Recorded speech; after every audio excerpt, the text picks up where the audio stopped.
রোদে পুড়ে বৃষ্টিতে ভিজে বাগানে যে পরিশ্রম করেন চা শ্রমিকরা, ঘাম ঝরানো সে শ্রমের মূল্য মাত্র 170 টাকা, যা দিয়ে সংসারের ঘানি টেনে চলেছেন বছরের পর বছর।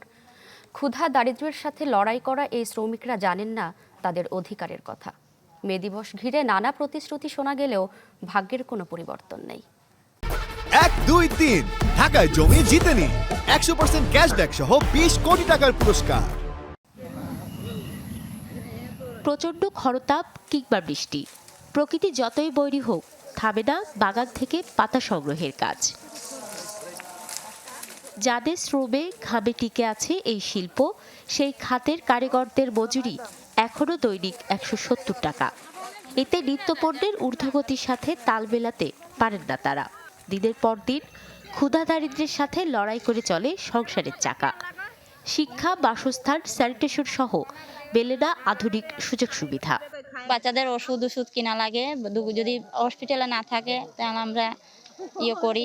নিজের প্রতিও আমরা একটু খেয়াল রাখতে হয়, খুব কষ্টতে চলি। আমরা এই 170 টাকায় হুরু তারা পড়াইমু না আমরা খাওয়াইমু, আমরা পেটে দিমু না বাচ্চারা খাওয়াইমু। ঘর নাই, বাড়ি নাই, বৃষ্টি আইলে এখানে নম্বরও আমরা ভিজি, বাড়িতে গেলেও ভিজি। চা শ্রমিক ইউনিয়ন নেতারা বলছেন, মে দিবস ঘিরে নানা আশ্বাস দেয়া হলেও এত বছরেও তা বাস্তবায়ন হয়নি। একটা দিবস আছে বিধায় এটা উদযাপিত হয়। এখনও চা শ্রমিকরা অন্য, বস্ত্র, বাসস্থান, শিক্ষা, চিকিৎসা যথার্থভাবে পাচ্ছে না। 170 টাকা মজুরি একটি পরিবার একজনের খাওয়ার মতো অবস্থা নেই বর্তমান যুগে, কিন্তু এখানে 4 জন, 6 জন, 8 জন, 10 জন মানুষ একটা মজুরিতে খাচ্ছে।